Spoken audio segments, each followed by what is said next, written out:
Hello hi friends, welcome back to my channel.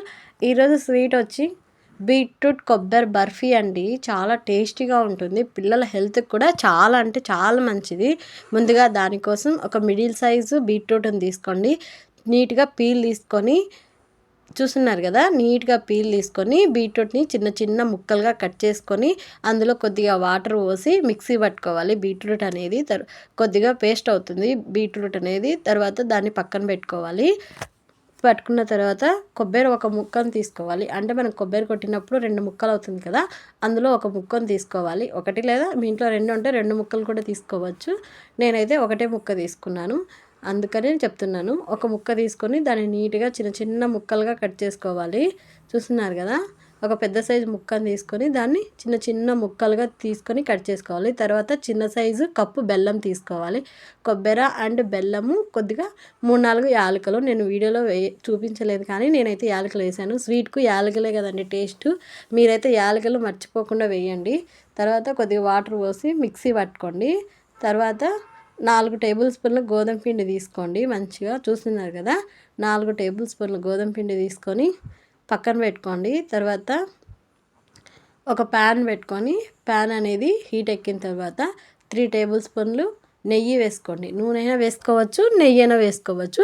But ఏంటంటే నెయ్యి వేస్తే స్వీట్ అనేది చాలా టేస్టీగా ఉంటుంది, కమ్మగా ఉంటుంది. పిల్లలు కూడా బాగా ఇష్టంగా తింటారు.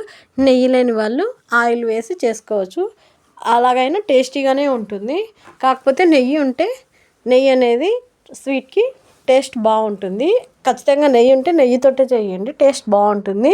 నెయ్యి అనేది హీట్ ఎక్కిన తర్వాత మనము ఆల్రెడీ గోధుమ పిండి తీసుకున్నాం కదండి, ఆ గోధుమ పిండిలో గోధుమ పిండి అనేది నెయ్యిలో వేసి కొద్దిసేపు వేయించుకోవాలి. అడుగంటకుండా వేయించుకోండి. గోధుమ పిండి అనేది అడుగంటుతుంది, చూసుకొని వేయించుకోవాలి. వేయించుకున్న తర్వాత మనం మిక్సీ పట్టుకున్నాం కదా కొబ్బరి బెల్లం పేస్టు, దాన్ని తెచ్చి ఇందులో గోధుమ పిండి దాంట్లో వేసి కొద్దిసేపు వేయించుకోవాలి.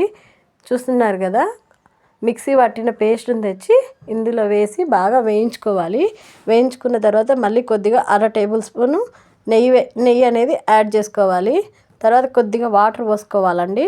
వాటర్ అనేది మరీ ఎక్కువ పోసుకోకుండా ఒక చిన్న గ్లాస్ ఉంటుంది కదండి, టీ కప్ గ్లాసు, దాని నిండా తీసుకోండి. టీ కప్ గ్లాస్ నిండా తీసుకోండి వాటర్ అనేవి.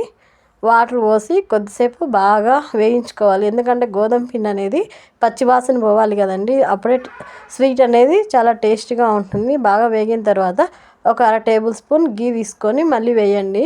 తర్వాత అంతా కలిసేటట్టు కొద్దిసేపు బాగా వేయించుకోవాలి.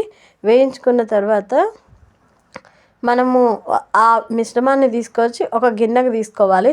నేను ఏం చేశానంటే మర్చిపోయి కింద నెయ్యి రాయడం మర్చిపోయానండి, అందుకు నాకు బర్ఫీ అనేది షేప్ సరిగ్గా రాలేదు. మీరైతే గిన్నెకు కంపల్సరీ నెయ్యి అనేది పట్టించుకోండి. చూడండి, వేయించిన తర్వాత అలాగా ముద్ద అవ్వాలి. వీడియోలో చూస్తున్నాను కదా, బాగా ముద్ద అవ్వాలి. నేనైతే నెయ్యి రాయడం మర్చిపోయాను గిన్నెకి. మీరైతే కంపల్సరీ నెయ్యి అనేది రాసుకోండి, అప్పుడే షేప్ అనేది బర్ఫీ వస్తుంది. నేను నెయ్యి రాయకపోవడం వల్ల నాకు బర్ఫీ షేప్ అనేది రాలేదు.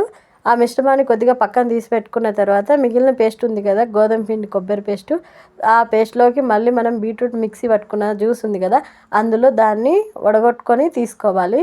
ఆ జ్యూస్ అనేది మనకి వాటర్ కంటెంట్లో ఉంటుంది కాబట్టి ఆ పేస్ట్లోకి అనేది కలవదు కాబట్టి కొద్దిసేపు బాగా వేయించుకోవాలి. వేయించుకున్న తర్వాత ఇందాక ముద్ద ఎలా కట్టిందో సేమ్ మళ్ళీ అలానే ముద్ద కట్టేంత వరకు బాగా వేయించుకోవాలి. వీడియోలో చూస్తున్నట్టు కొద్దిసేపు బాగా వేయించుకున్న తర్వాత మళ్ళీ తీసుకొచ్చి ఆల్రెడీ మనం పక్కన పెట్టుకున్నాం కదా ఇందాక వేయించుకున్న పేస్టు, మళ్ళీ ఆ బీట్రూట్ పేస్ట్ని తీసుకొచ్చి ఇందులో వేయాలి. మీరైతే మర్చిపోకుండా కింద నెయ్యి అనేది రాసుకోండి గిన్నెకి, అప్పుడే బర్ఫీ షేప్ అనేది చాలా బాగా వస్తుంది. నాకైతే బర్ఫీ షేప్ అనేది అంత నీట్గా రాలేదు కాబట్టి మీరు నెయ్యి రాసుకొని మంచిగా కట్ చేసుకోండి, షేప్ అనేది బాగా వస్తుంది.